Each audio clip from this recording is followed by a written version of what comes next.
Brian Fisher, the manager of the Media Relations Division for the Prince George's County Police Department. Speaking with you now will be Chief of Police Malik Aziz.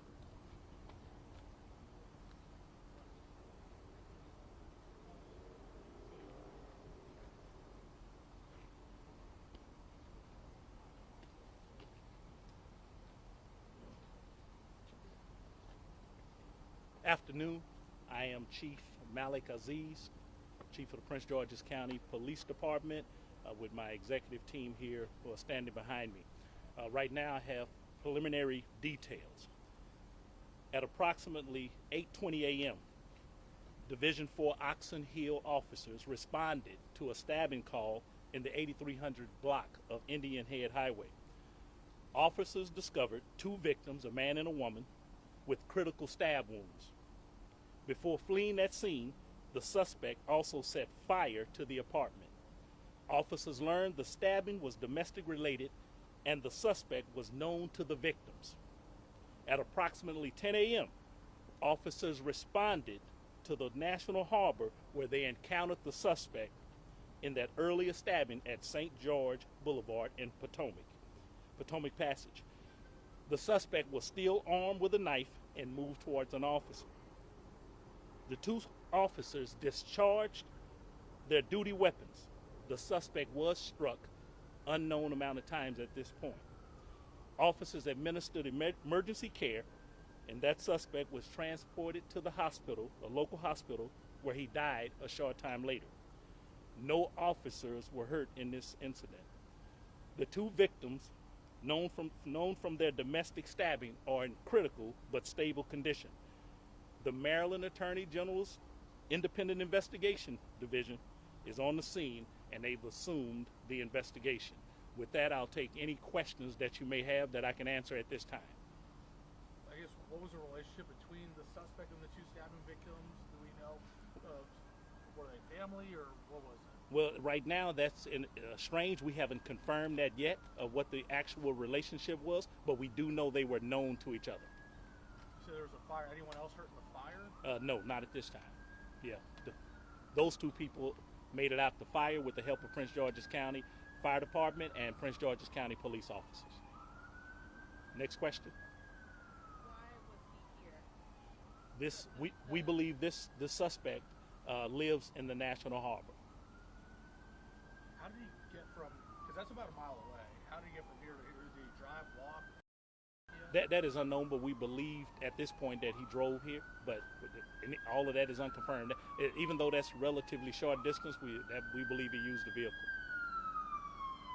Any other questions at this time that I can answer? Are you releasing any identities at this point? Not at this point. This is still an active and fluid investigation right here, and we're handling the preliminary aspects of it. But the Maryland Attorney General's Office Independent Investigation Division, they're on site right now, and they've assumed the investigation. So, it's for me to come out here and offer what has happened today and let you guys know, give you some updated information so we can, quell some of the speculation to what we know.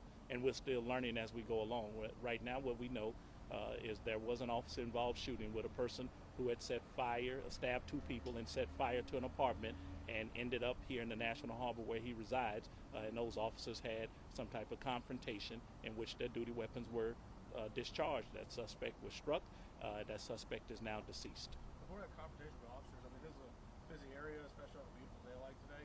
Do you know if the suspect had confronted anybody else, any non-police officers? Was anybody else hurt here? Well, we don't know if that's actually a confrontation, but certainly, people who were aware or may have known of this incident, it was going on since the duration of time had taken place, that this suspect right here was possibly, suffering from some type of psychosis, and that was evident that he had already stabbed two people and set the place afire.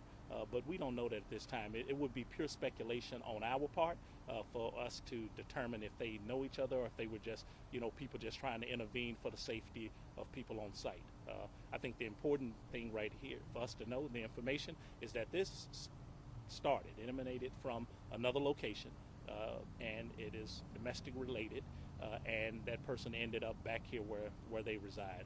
And so those are the important facts at this time. And those officers are safe.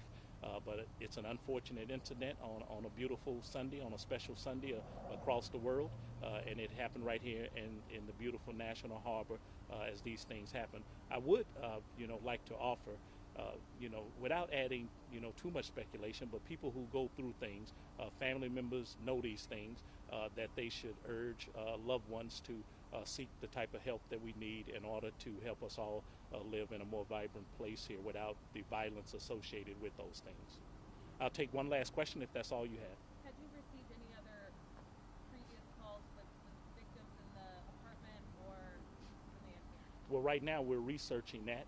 Our team, we're actively researching the previous call history. What we do know today is that there were some calls that happened today when he arrived back here at the National Harbor. And some people who observed what was going on, it alerted them, and right now those issues aren't fully sketched out, but it was some 911 calls here.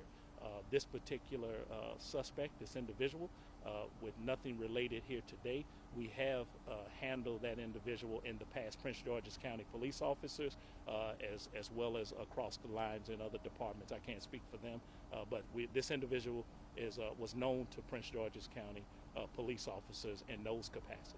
Thank you very much, everybody. We appreciate you. Let me get this last one. Okay. What was said during these 911 calls stemming from here? Well, it was people alerting our public safety communications center to an individual, who was armed, and so they did what respectable citizens would do. They called 911 so that police officers, Prince George's County Police, could show up on scene and try to mitigate what was happening here. Enough alarm for them to call 911, if that would make sense. Thank you so much. Thank you.